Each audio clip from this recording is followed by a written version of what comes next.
when people talk about Thomas Wolfe, the most important thing they usually say is you can't go home again.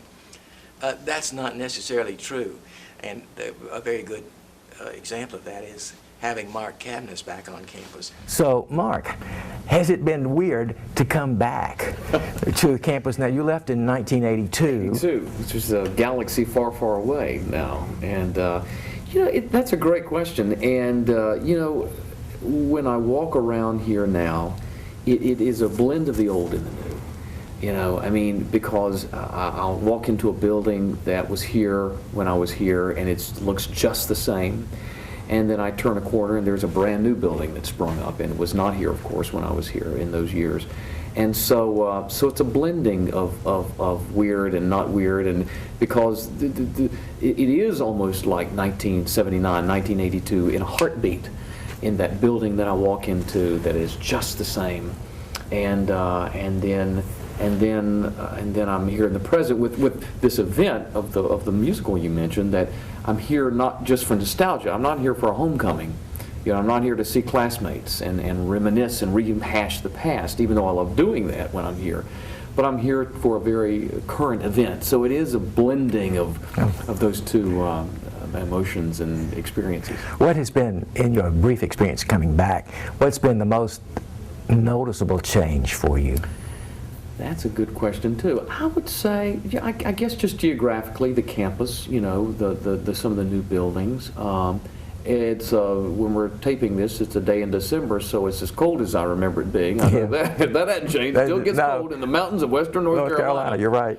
But I think just I guess geographically the buildings. The buildings have changed. A lot of good building has gone on. And faculty has changed a lot too. That's absolutely right. Absolutely. Yeah, and I miss a lot of those folks, but they got some new, energetic, fresh faces here now. Well, I should ask you, how did you first hear about Mars Hill College?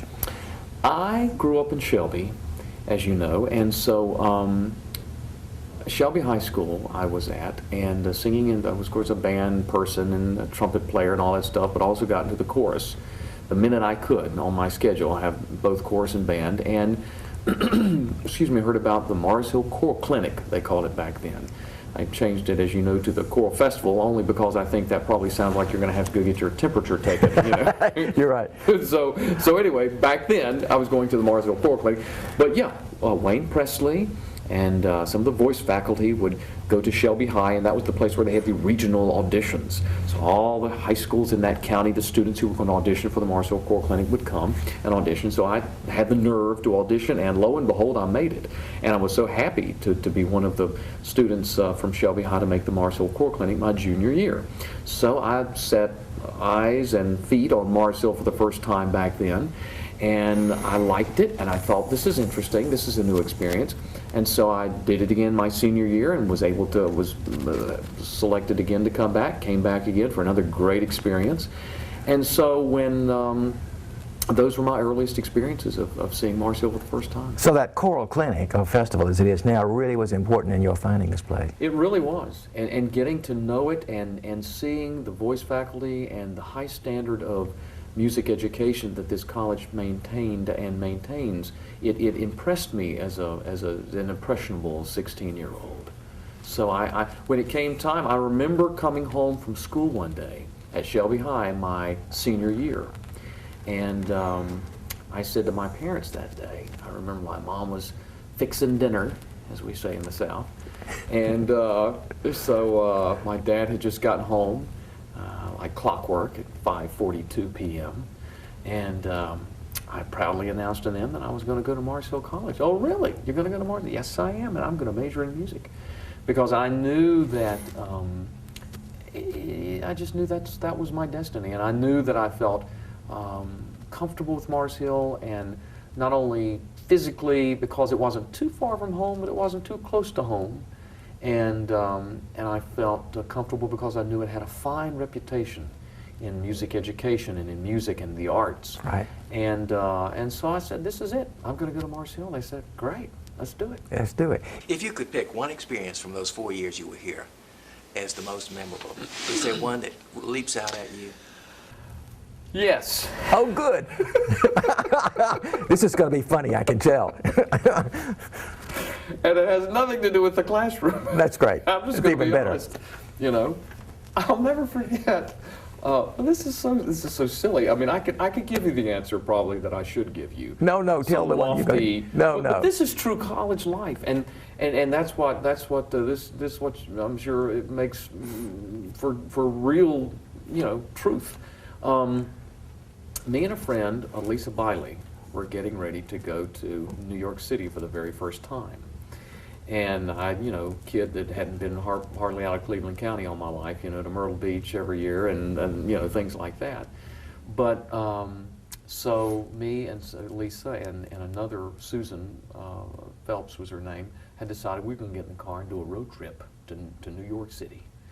And so we did that, and more on that later, because there's an interesting kind of circle that happens there. But the night before, we were all so giddy, us and some of our friends, about this trip to New York, because I had never been before. And so I was over at Fox dorm helping Lisa do her laundry, and we were planning the trip and all excited about it. And come to find out, I was there at the dorm past time that boys were supposed to be at the dorm. And I didn't even realize it. Time had gotten away from us. So we were just in the laundry room laughing our heads off, you know. And the RD, whom we knew, one of our friends, came in and busted me, you know. And it was hilarious, though. I mean, she said, "Mark, I'm afraid I'm going to have to ask you to leave." And I just started laughing in her face. And we all got tickled. She got tickled. And then, but it was those kind of fun, you know, community kind of experiences that I think I've had friends tell me nowadays that they're envious of my Mars Hill years. Had a friend just tell me earlier this week when I told him I was coming back this weekend for this show, he said, "I'm envious of your relationship with your alma mater." He said, "That is really special." He said, "I don't have that." He went to a much larger university in the South. The co-writer of this musical we'll talk about later went to a much larger university in the South. He said, I'm just envious of that experience. He said, "I don't keep in touch with anyone from college." It wasn't the kind of community fun bonding that went on, I've gathered from these others who went to much larger universities. I got my master's from the University of Tennessee, you know, 30,000 students. 2 years I was there. It was a great experience. It was what it was, and I'm so very happy I had that side of the college experience. But nothing will ever take the place of the Mars Hill experience for me. And again, the funny little story I told you about me and Lisa, I could tell you 20 more stories like that, you know, where it was all of us students just having fun together and creating these lifelong friendships that are lifelong, that we stay in touch to this day, and we reminisce about those wonderful times. And did you feel at the same time you were here that you had that same sort of camaraderie with your professors? Absolutely, absolutely. And before the camera started rolling, we were reminiscing a little bit about folks like Wayne Presley and Ray Bailey, and so sorry they're no longer with us, because if they were, you know, I would want to see them. And when they were alive past my graduation, we stayed in touch. Yes. Because exactly, it was that kind of nurturing that they gave, you know. And even though I was not in the theater side of the program, I knew you well, and I got to, you know, watch you and learn from you, and now to be able to be back at Mars Hill and to do some of that now is just very precious to me. I think we all got lucky as professors on the other side of that. I would never have imagined, for example, that some of my best friends would have been my former students. I didn't think in those terms in coming into college teaching. You say you went to the University of Tennessee after you left. Then following your master's, what happened next? Right after graduate, well, not even while, I had not even walked through the line to get the diploma yet. And long story short, but since I had, my master's degree was in communications, because I knew I was interested in production and in music publishing and music business, but I couldn't quite fit all those pieces together.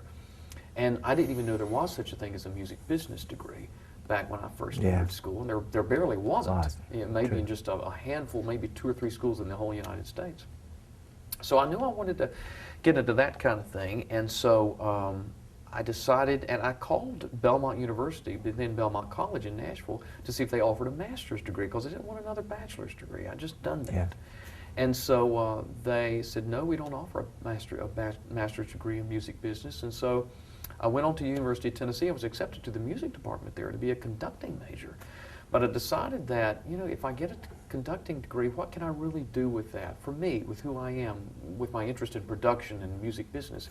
So I changed my major a week after I got to UT to communications, graduated with my degree in communications, wrote my thesis on a music publisher in those years, and then again, before I even walked through the line, one of my major professors there at UT said, a college in Kentucky has called us. They're looking for someone with a background in music and communications. And Mark, you have that uniquely. You have a degree in music. You have about to get a master's degree in communications. So I gave him your name. And the position was to teach communications at Kentucky Wesleyan College in Owensboro. So I, again, having just been to New York City once in my life and to Myrtle Beach 5 or 6 times, the chance was going to be to fly in an airplane. And I'd never flown before. At the age of 24, now I think I fly about every 3 minutes. I think there's a plane waiting for me right now. But so I thought, well, I don't really want a job at Kentucky Wesleyan College. I didn't know where that was. I had never heard of Owensboro. Well, it's a free plane flight. It'll be a good experience for me to interview for a job. I've never really had a serious interview for a job before. I'll do it. So they flew me up there, and lo and behold, 2 days later, they called me and offered me the job.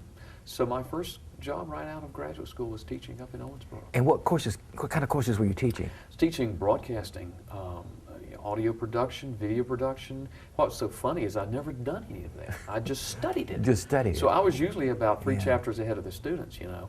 But I also wormed my way into teaching a music business class. Also another funny thing, because I'd never really had, by then I finally had gotten a piece published, my first published piece of choral music. And so I'd signed a contract. So yeah, I can teach music business. I've signed a contract and I've got a book I can read. Right. So I talked them into letting me teach a class of music business. What was this first choral work, by the way? First choral work was called Break Forth into Joy. And you know, I had written it on commission by a friend of mine over in Shelby. And I'd written, it was a part of a larger work that this guy had wanted me to write, and so I did that, and that was one of the pieces out of that work, and I thought, I think this might have possibility to be published, and others had told me that too, and so it was picked up by Brentwood Music in Nashville, Tennessee, and that was my entrance. That was the entrance. I should ask you, because I know that you've been a conductor, you've been an arranger, you've been a composer, and now you're a playwright. Are there other things I've left out of that? And also the president of Shawnee Press, so that you have a very wide spectrum of a career. Could I ask you, even at this early point, where in your wide career have you most found satisfaction? You know, it is, and I'm not going to dodge that question because but I'm going to try to answer it, because the only reason I hesitate is because all of those things you just mentioned, I do passionately love each one of those things. It is like apples and oranges. I mean, I don't know. I mean, I think I love conducting. I do love conducting, and I do love writing. It's just it's hard to pick. It really is. And the nuts and bolts, I will say, when I was a student here at Mars Hill, it's a wonder that I could balance my checkbook. But through the years being in the music business, I've learned, you know, the difference between red and black ink and P&L sheets and all that stuff. And the older I've gotten, the more I've started enjoying that, very much so. I love numbers now. I really enjoy that aspect of. So it doesn't bother you to have to do the practical as well as the theoretical? It really doesn't. And again, I had to learn that, and I'm very indebted to Jim Van Hook, who founded Brentwood Music and is a mentor to me to this day, who really took the time when I did join Brentwood Music in 1989, after knocking down their door for 3 years after they published my first piece of music.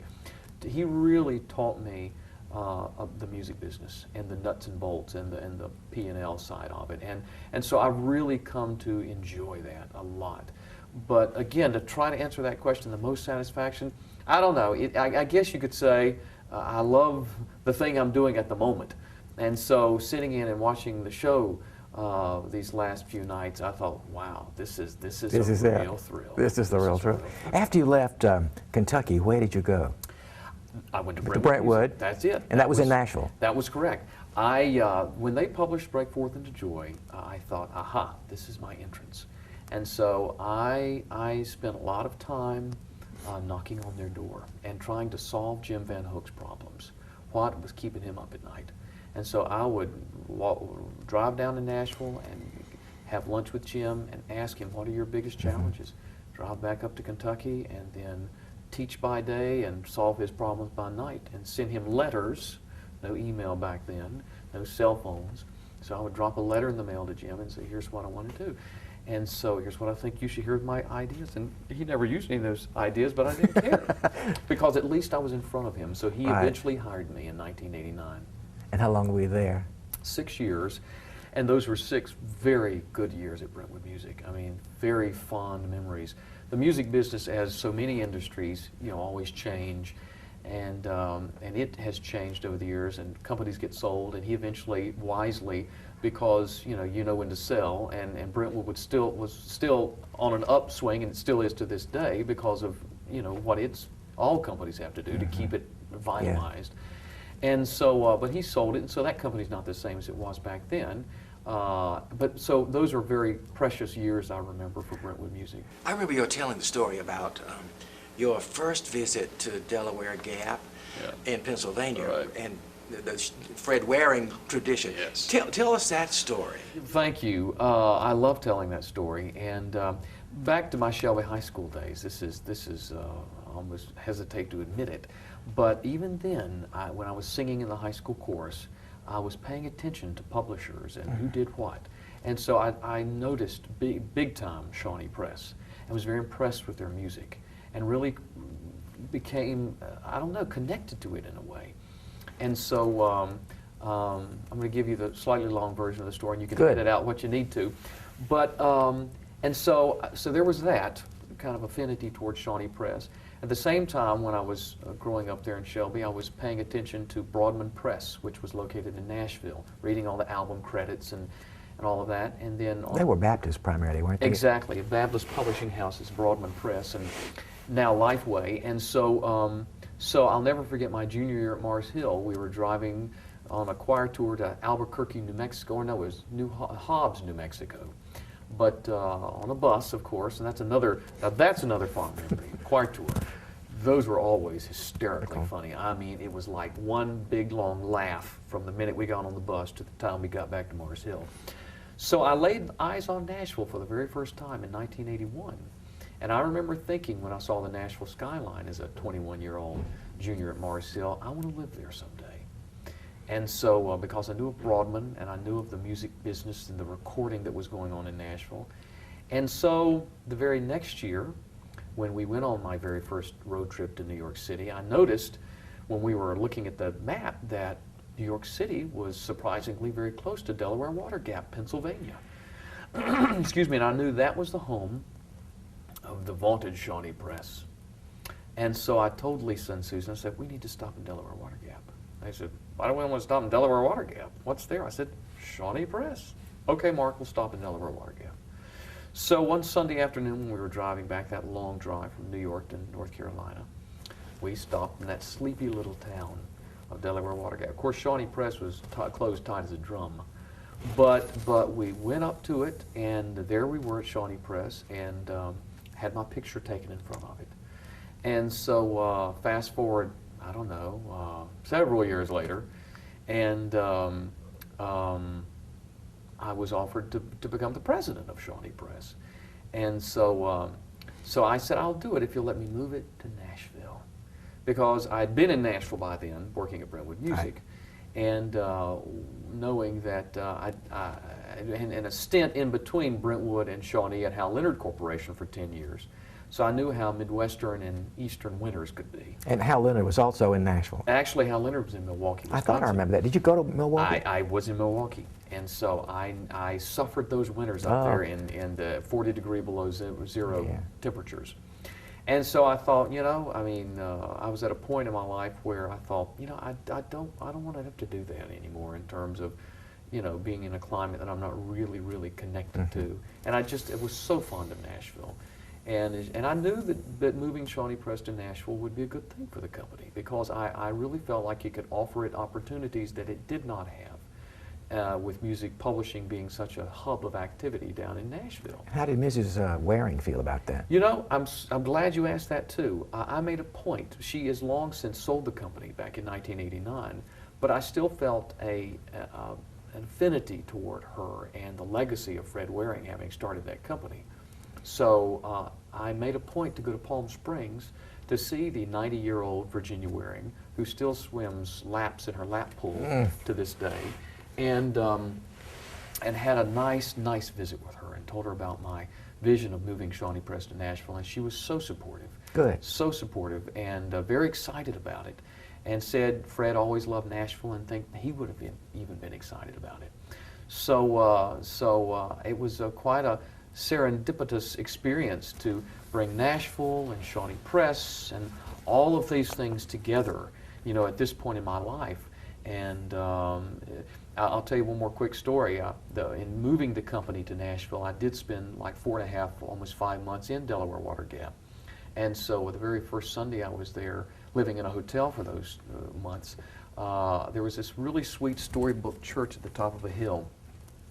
And I've often, you know, we all will drive by a little church like that every now and then, and I often think, now what would it be like to go in there on a Sunday morning, just be there once, and never ever go back again. Just show up at this sweet little storybook church, and what would that be like? What would the minister be like in that church? Who would the people be like? What hymns would they sing on Sunday morning? So I thought, that's the church I'm going to go to. So that very first Sunday, I went to that sweet little church in Delaware Gap, Pennsylvania, and the minister, being 30 people in the congregation, obviously spotted a stranger pretty fast, and came up to me and very graciously introduced himself and said, "What brings you to Delaware Gap?" And I said, "Well, I'm Mark Cabaniss, and I'm the new president of Shawnee Press." He said, "Oh, really? Fred Waring is buried right out there, and his daughter is in service this morning." And so after the service, I went out to Fred's graveside and paid my respects and told him I was moving to Shawnee Press, and I didn't hear a peep out. No rolling in the grave whatsoever. So I felt good that not only did Virginia bless this move, but kind of Fred maybe did too. Did you remember? Were you too young to have ever heard Fred Waring and his Pennsylvania? You know, I guess I am, but not really, because I think I guess I blend. I don't remember them really on TV or anything like that, but I have heard recordings. Of course, and I've heard a lot of firsthand, information and reminiscences. They were quite a presence. Exactly. And everybody knew them because of the choral music. That was a big deal. I know that you've had hearing your talking about Virginia. I know you also, at some point, and I don't remember when this happened, you also got to know Jerome Kern's wife, didn't you? Yes. Tell us about Jerome Kern's wife. Okay, I'm going to tell you the whole story. Oh, absolutely. absolutely. I'm going to tell you and all of your viewers for this thing, because this is just the truth. Okay, there I was at Kentucky Wesleyan College, running the college radio station and teaching broadcasting. And lo and behold, 1985 was Jerome Kern's 100th anniversary of his birth. And so if Marcel taught me one thing, and it taught me a lot, but one of the many things it taught me was make it happen. So I said, I was fascinated by Jerome Kern's music. And I was reading the booklet that was included with this big 4-disc record set that was, remember record? That was sent out. And in that brochure, to the radio stations wanting to promote his music and get it played for this 100th anniversary, and in the brochure that came with the records was information that Betty Kern Miller now lived in Danville, Kentucky, and raised thoroughbred horses. I said, I don't know where Danville, Kentucky is, but I'm in Owensboro, Kentucky, so it can't be that far. I'm going to find this woman. I'm going to interview her for the radio. So I called over there and couldn't get to her, of course, and finally I got to her, and she was inundated by media that period after they made a big deal out of this whole thing. And when I told her that I'd conducted Showboat for the Shelby Community Theater a couple of summers before that, I think that won her over. And she said she knew that I was not just a passing interest in her father's music. She said, okay, come on over. And I said, well, now I can stay in a hotel. She said, no. I said, what hotel should I stay in? She said, you stay in the guest house. So I came over, went over to Danville, beautiful, beautiful community. It's the first time I've ever been there, and to this day, the last time I've ever been there. But I went over there, and we had a lovely dinner. And so we started talking at 7 p.m., no, it was 6, I remember looking at her beautiful grandfather clock. And like 6:45 p.m. after dinner. And I had a tape, a good reporter had a tape thing with me, and she was very intimidated by that. So I said, I'm turning this off. I thought I'm going to have an evening with the only progeny of Jerome Kern ever. And so I'm not going to blow this. I'm just going to, I want her to cut loose, and I want to hear all the stories. Mm-hmm. So I turned off the tape recorder after 2 minutes, and she did. She told me everything, and it was fascinating. And I kid you not, it was like the clock struck every 5 minutes on the half hour, but we literally talked until 7 a.m. the next morning. All night long? We talked all night long.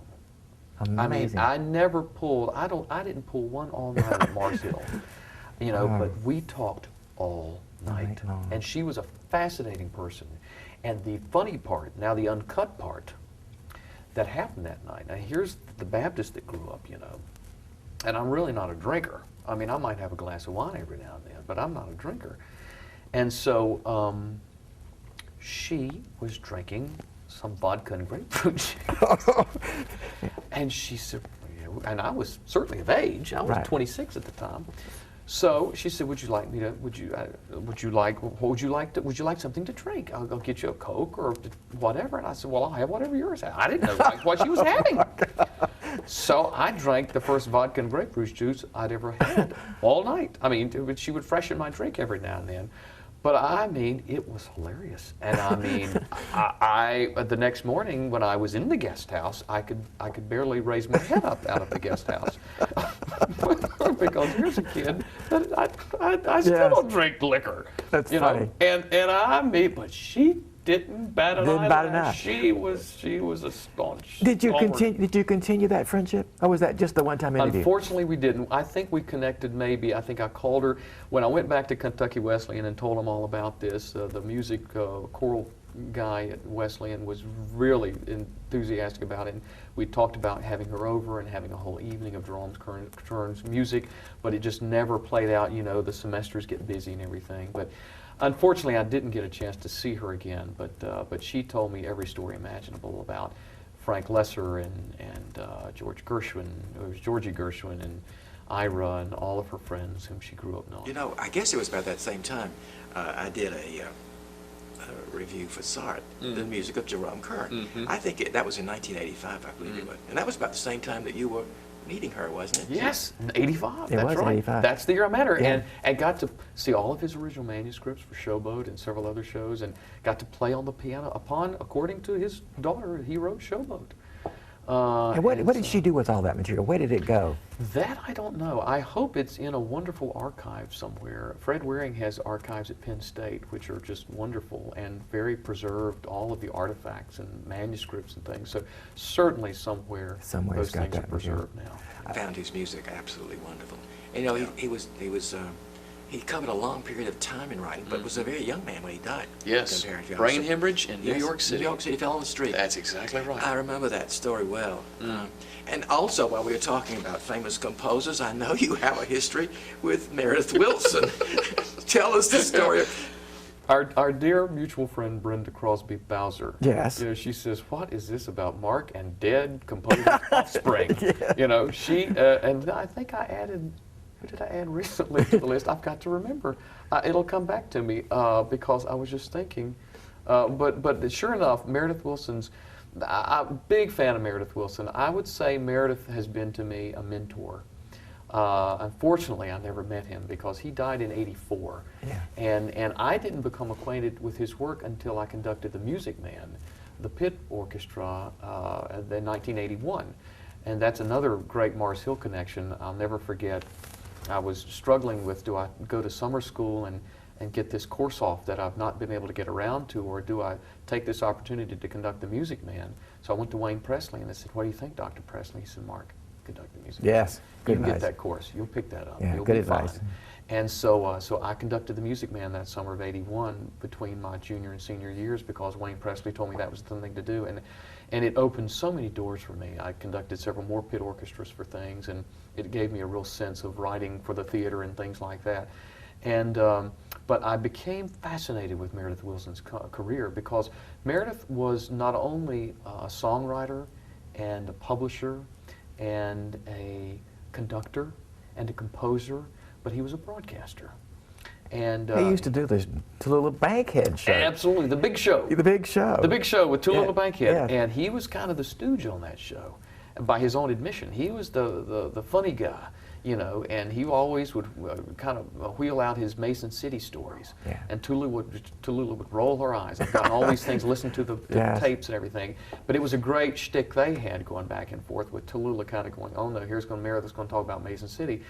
And so eventually, Frank Lester said to Meredith, Mayor, you got to write those stories down about Mason City, and the rest Music is Man, history with right. the Music Man. But I studied Meredith's career, read all of his books, and that led to, when I was at the radio station in Kentucky doing a special, I tracked his widow down, Rosemary, out in Los Angeles, interviewed her over the phone for that radio program, and I said to her at the end of the interview, now, if I'm ever out in L.A., could I stop by? She said, sure.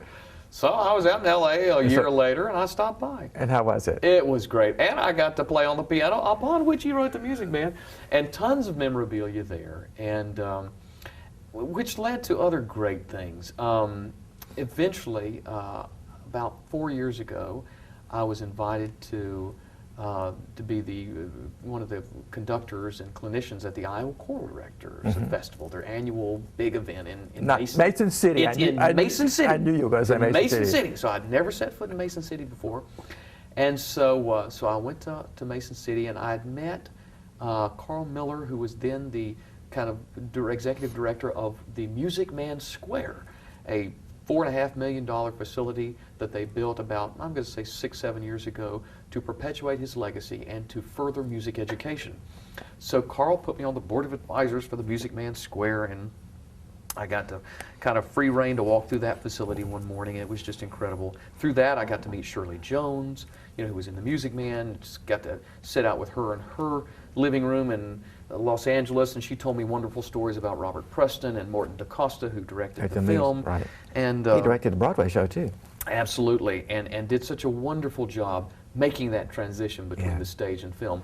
So that opened just tremendous doors of getting to know those folks and getting to know Rosemary Willson, and I stay in touch with her. I have stayed in touch with Rosemary and their attorney, because there are other things that we're always trying to Yes. cook up with Meredith's music and Right. how to perpetuate that legacy. What a wonderful story. I remember reading when The Music Man was a hit on Broadway that Morton Gottlieb, who produced it, wrote a note to Meredith Willson saying, thank you for the great privilege of being able to produce your show. Yes. Yeah, it was a great hit. I was telling students not long ago that in 1957, when that show premiered, that was also the year of the premiere of West Side Story. Yes. And one of those shows won the Tony Award that year. The students always get it wrong. Right. You know, the show that won Exactly. was The Music Music Man. Exactly. Nobody had gotten aware of the fact that West Side Story was going to start a whole new You're right. kind of music. Exactly. Exactly. I know that you had an unusual experience last year in 2007 when you became the Alumnus of the Year at Mars Hill. Was that scraping the bottom of the barrel? I'll tell you. That's was where that they a are. surprise? Oh, absolutely. When Dan Lunsford called me that day, I remember it distinctly. I was so flabbergasted. I just thought, wow, I can't believe this. And so it was a surprise, and of course, a wonderful surprise. It really was. And a great honor, too, I think. Oh, well wow. deserved. Well Well, deserved. thank you. It was such a wonderful experience. I mean, you opened this interview today, Steve Robert, talking about you can never go home again, and there are those times where we can, and so yeah, it's just that experience was surreal in some ways if you think about it. It really was, being here, and I think all of us dream about you know, no matter what we do, I mean, Staying hooked. as small or medium or large or whatever we might do, to be appreciated by, you know, an institution that means so much to you. It's just, words can't describe what that means. I remember being there that night, and I was very much impressed and taken by your comments as you spoke about your experiences at Mars Hill and about the coming home again. I also met Helen Krause that night. Oh, yeah. Now tell us about Helen Krause. Helen is one of the dearest people to me. She really is. My high school choral director she was. And Helen, she is so funny and so down to earth and so good at what she does as a teacher. I mean, you know, we talk about, and again, what you're doing with these interviews, C. Robert, I just think it's so wonderful because teachers, people who have made an impression on us, you know, we need to preserve that. And so I just think it's wonderful to pass these things on to people, and that's precisely what Helen Krause has done. You know, there I was in the high school chorus, and she impressed upon me musicianship as well as hard work and a great work ethic that she brought to the table, but yet challenging students while loving them, you know. Right. And funny, very funny, hilarious, and yet firm when needed to be. What did she most give you beside in musically? Other than the music side of things? As far as you remember her as a teacher, of course, but in music, what was the lesson that she most gave you? You know, I think it would have to be just the nuts and bolts of the choral art, you know, okay. and rehearsing a group, and her rehearsal technique was so good, and her performance technique was so good, and just musically, how she would interpret a piece of music. That was very, I think I soaked all of that in whether I knew it or not. You've honored Helen in a Yes. scholarship. Tell us about that. Well, I mean, and I also, that very first piece of published music I had, Break Forth into Joy, I dedicated to her because I thought, there's no one else. I must dedicate this to Helen Krause because she did all of those things for me back in high school. And I will add one thing about Helen C. Robert, and that is that not only did she teach me all of those things musically, but I've always said this in public about her when I, you know, talk about her. She taught us about life. She really did. About, you know, the only thing permanent in this world is change, and you know, a lot of things like that. But she taught us a lot about life, and so I wanted to honor her not only for her musical contributions to me, but just those life contributions she's given me. And so, but sure enough, the first published piece I had was dedicated to her, and for several years I'd had a dream of creating a scholarship at Mars Hill College, and because I wanted to somehow honor Mars Hill and give to Mars Hill financially as well as through time, and then you know in a bigger way, and just the little you know nickels and dimes you do at the annual campaign or something, but and create something's lasting, you know. And so I and then to also honor Helen at the same time. So the dream finally came to pass when I just said eventually, hey, let's just do it. We're going to do it. I'm going to do it. And now I'm not getting any younger, and neither is Helen, you know. And so so this new scholarship that I set up earlier this year is a music scholarship that is available first to students from Cleveland County, my home county, or Rutherford County, where Helen has lived all of these years, for a student from one of those counties that chooses to major in music at Mars Hill College. And if no one steps up to the plate in any given year from either of those counties, it goes to anyone in the United States who might want to major in music at Mars Hill and have a 3.0 GPA and that kind of thing. Good. So I'm just thankful and thrilled to be able to do that and have a little part of that. And we had a big kickoff dinner in Shelby. Yes. And Helen was there, of course, and several others. And Dan and Beverly both have told me they went down and had a wonderful time. Well, thank you. We were honored to have Dan and Beverly there, and Dan to say a few words and to kind of bring the presence of Mars Hill to Shelby. Your friends from Shelby, speaking of Shelby, you and I both have a Shelby experience. Brenda Bowser, Yeah. Brenda Crosby Bowser, and Frances. Yeah. Frances Welch, who Yes. was a How did you get to know them? I know that Brenda directed a show, Yes, and you've yes, conducted. Did she direct Music Man? She did, and she directed and I and you conducted conducted that show. Mhm. And did Frances do the choreography? She surely did. So you've had that. I've had this. I have worked with them Yeah. in different ways. Yeah, I've I directed love Brenda. working with you. Yeah, Mhm. they are exceptional people in their own way and their own different talents. They both remind me that they say that you're one of the funniest people they've ever known. Brenda said she absolutely stayed up one whole night laughing at you. So I'm sure that Betty Kern probably. Oh, we had a big Found that- time. We found had a that. big time. I'll tell you a quick story about me and Frances and Brenda. One time we were going to see the frescoes. Where are the frescoes? We're here in North Carolina. There's this church with frescoes. Oh, I remember that. Yes, I don't remember where it is, but I know what you're Where talking it is. It's Shatley Springs. Okay. That's where it is. So we're going to see the frescoes. This is 20 years ago. We're going to see the frescoes. So we were laughing and talking so much in that car, we got like 45 minutes to an hour off the beaten path. And we had to retrace our steps and everything. Then we laughed another 45 minutes about that, you know. I mean, they're great people. You were speaking about Meredith Wilson a while ago, and it was a logical segue to your own show. Did you ever see a performance of Wilson's Here's Love? You know, I did not, but I have gotten the script. I have the recording, and so I know it. Not well, but I do know Yes. it. I actually saw that show. It didn't run very long, and it was a musical version of The Miracle on 34th Street. Exactly. With the man who played Peter Gunn, Craig Craig Stevens. Stevens and Fred Gwynn was in that show, Yes, too. and also Janice Page was. Yes, yes. So you saw it on Broadway. I saw that How show, about absolutely. that? And I actually have the cast recording. Oh, my. It's one of those things you treasure because the show didn't run very You long. got that right. But Miracle on 34th Street leads me to Miracle in Bedford Falls. Yes. Which is a musical version of It's a Wonderful Life. Now, I want to know, how did you get the idea to turn that wonderful movie into a musical? You know, I'll tell you, this This is is the music publisher commercial side of me coming out. I mean, I could give you some wonderfully inspired moment when I was watching the film and thought, aha, this should be a musical.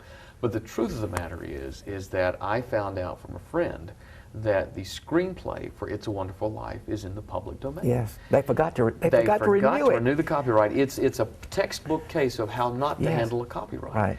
And when I found that out, I thought, aha.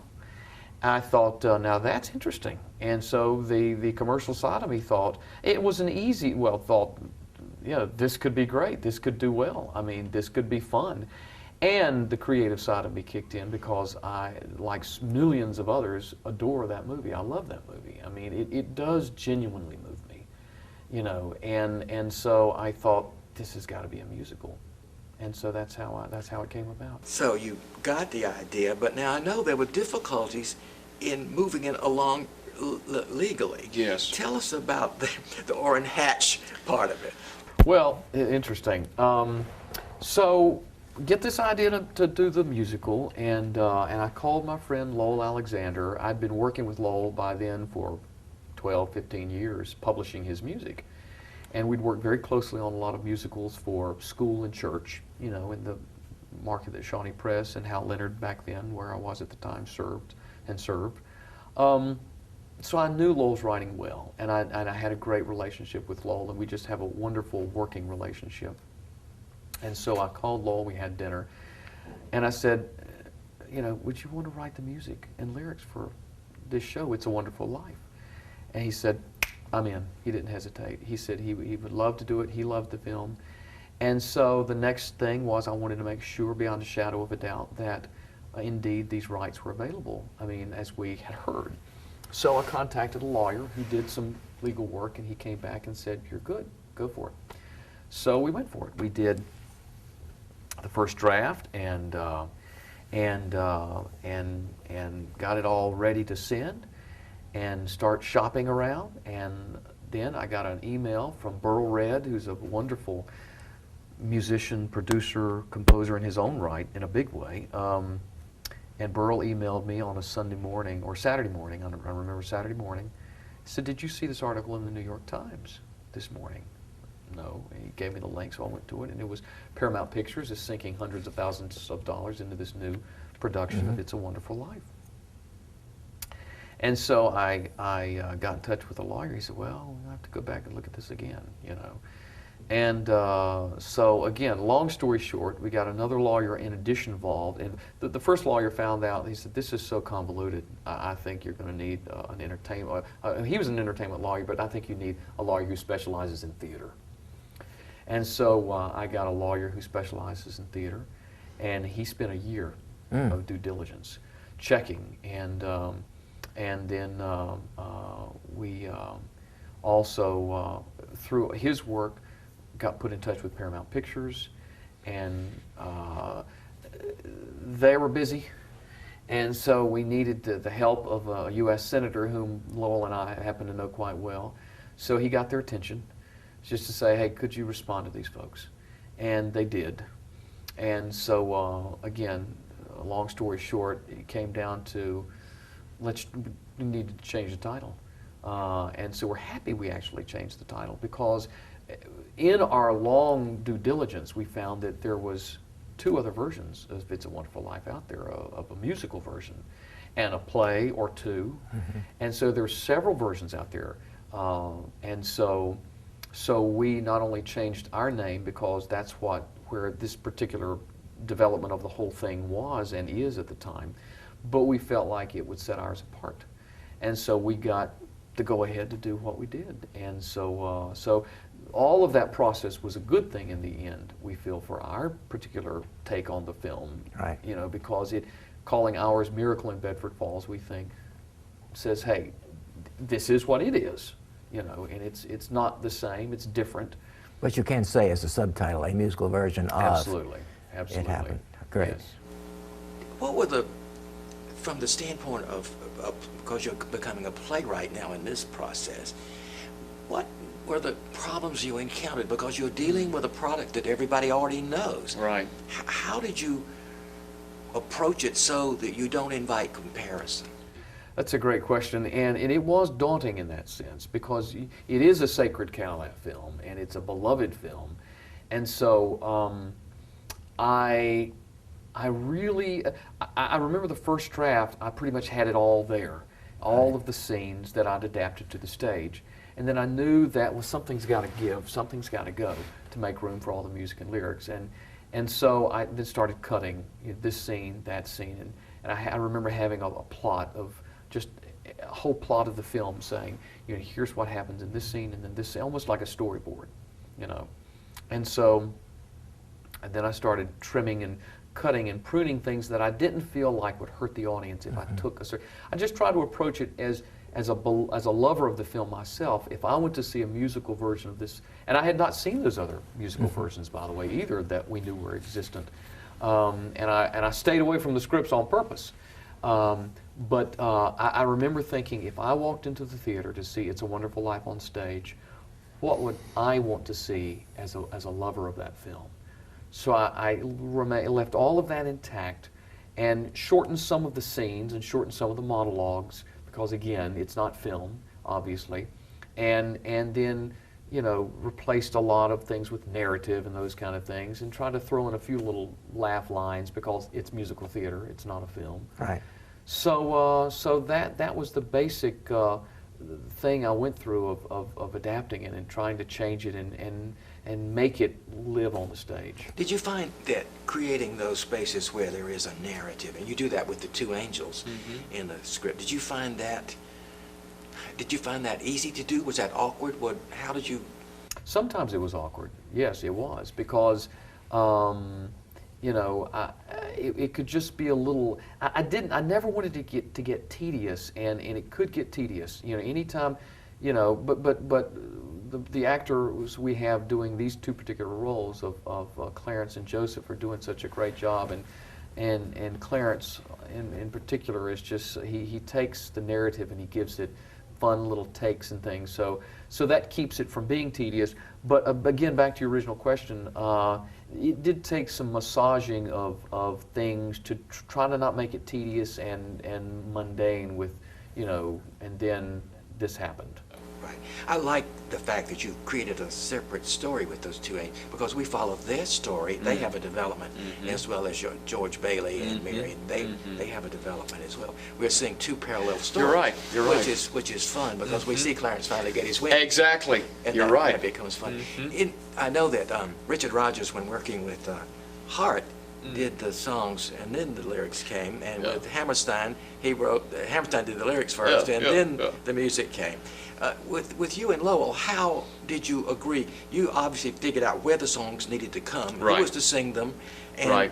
what they were supposed to do. Exactly. So was that how he knew what to do? Is that how you worked it? Exactly. I remember several times, and all told, really, that it's been about 5 years ago, so I'm reaching back a bit, when we first did the very first draft after all of the legal wranglings we took to get to this point.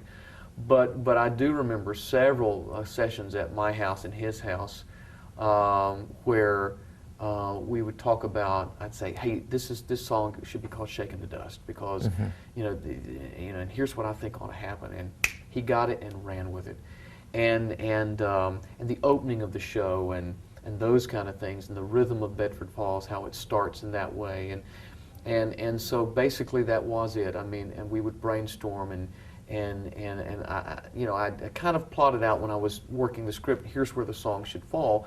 But we had a few wonderful surprises as we kind of brainstormed together on what songs might be, and then as recently as 3 months ago, I'll say truthfully and gratefully, due to your input, after I sent you the script, you were able to say, hey, this is good and this is good, but I think there might be a moment here, and there might be a moment there for something.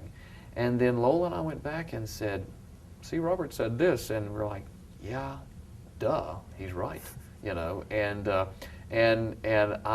Lowell feels this way too. The strongest song in the show is due to your saying, there needs to be a song there, and he, the main character, George Bailey, needs to burst forth with his emotions, and he does, and it is the strongest song in the show, thanks to you creating that moment for us. And so yeah, but I remember being on the phone. I was at a meeting in Madison, Wisconsin, for the second place you suggested, the 10 o'clock number. You need that upbeat 10 o'clock number. And I was on a cell phone in Madison, Wisconsin, and Lola and I were back and forth trying to think, what can we do in that moment? And we brainstormed and came up with what could happen there. So it's quite a process. I'm glad it worked out. I enjoyed the new song a lot. Yeah. It was great. I came across an odd thing doing some research once when Rodgers and Hammerstein wrote Carousel. If I Loved You, the song, actually those words are in the original play that Molnar wrote. Right, Lilium. Yeah. And it was interesting to me that I always thought that was probably a Hammerstein invention, but it came out of the text. Interesting. I Did didn't know Lowell that. go back to the film to find words in the film that he could take for lyrics? I think he might have, but not a lot. I mean, I don't think he really focused so much on that. I think he was pretty much focused on the moment, and then he just was a songwriter, and kind of trying to find that moment. And I was too. I mean, where I put the songs, I was like, I heard someone say once, and I don't know if I can say it as well as they did, but in musical theater, when the emotion is here, they speak. When it's here, they sing. When it's here, they dance. And when it's here, they sing and dance. And so I tried to find those moments where, okay, the emotion is so high, now it is time to sing. Now it's time to sing and dance, and et cetera. And so I think what Lowell did was just be a songwriter, and a world-class songwriter he is. And so, but I try to find a few words because they do say "shaking the dust" and some of those other things in the screenplay several times. And so, hence "Shaking the Dust" and Pottersville. There's a song named Pottersville. Yeah, Obviously, they talk about how What it becomes Pottersville. That's right. And so those kind of things. How did you feel as a writer to see your child born on opening night? What was that like? I told Lowell before we drove over, he'd seen some rehearsals, and with my duties at Shawnee Press, I just could not get away to see rehearsals as much as I really wanted to, just to see the cast in a casual kind of atmosphere and meet them and chat with them and encourage them, but I just could not get away, unfortunately. And I told Lowell on the phone, I said, we are two control freaks. And for these two control freaks to have as little control as we've had over this thing, it's absurd. But that's just the way it works. I mean, certainly in this medium. I mean, we're the writers, and you turn it over to the director. That's how it always happens. Right. And so, and in me, you know, being the control freak I am, a confessed and hopefully recovering control freak, you know, to show up on opening night to see it for the very first time was, you know, a control freak's nightmare come true. You know, because, you know, but again, I knew that's how it worked, and I knew I couldn't be there, and so to be there, there was a real sense of freedom to say, it's like getting on an airplane and going, okay, here we go, buckle up and enjoy the ride, and I did. I buckled up and just enjoyed the ride. I always feel, I told somebody, I always feel as though I don't have any clothes on when somebody comes to see a show I've written, because you're so very vulnerable. Yeah. You are really out there to be Absolutely. criticized by everybody for what you've said or done. I know I've heard marvelous comments about the show, and I know that you and Bill Gregg, the director, and Lowell are all discussing what you might do to change it in the future. Will you do major changes, do you think, or will they be cosmetic, minor things, or do you know? I think most of them will be minor and cosmetic. I mean, there may, I don't know. I can't see any major changes at this point, but I think there will definitely be a lot of changes that will fix and tweak and change, you know. But not like, in the first draft, the act break was in a different place, if you can believe it. Now I'm thinking, how could it be elsewhere? Right. But we put the act break later, so that the act came right after he was jumping off the bridge. Right. And that's where the first act ended. But I realized that the first act is way too long that way. And so I don't see any changes like that, though. Right. You know, that would be a major change. That's where it ends now in the first act seems to be very logical to I me. think so. yeah. Emotionally, it's very tight, it seems to me as well. Good, I think so. Has the experience made you want to continue more as a playwright?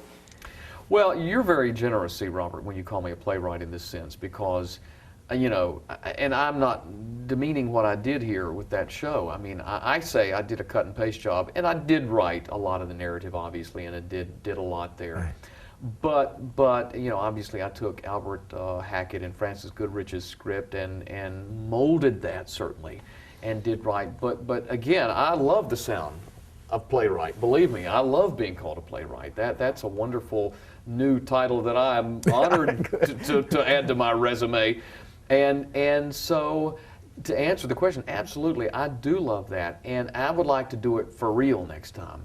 You know, I mean, I've written a lot of musicals for church and school over the last 20 years that have been published by, you know, various people, and so I've done that. So I've been out on that plank, you know, with my own words really being out there and my own jokes really being out there. And I know that feeling of reckless abandon, you know, and it is maddening. I felt like, though, this time it was a lot gentler and easier because I was hiding behind that screenplay, you know what I mean?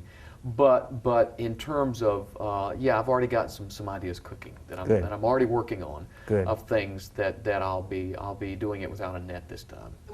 It seemed to me, and I'm glad that you allowed Sart and Mars Hill College, who produced it together, to bring it here and to do its first performances. That really is coming home. And you have a song in the show which says, I am home. That's right. So in the real bigger picture, I think we would have to disagree with Mr. Wolf, who says you can't go home again. Yeah. You came home in a big way. Oh, thank you. Thank you so Mark. much. See, Good Robert, to see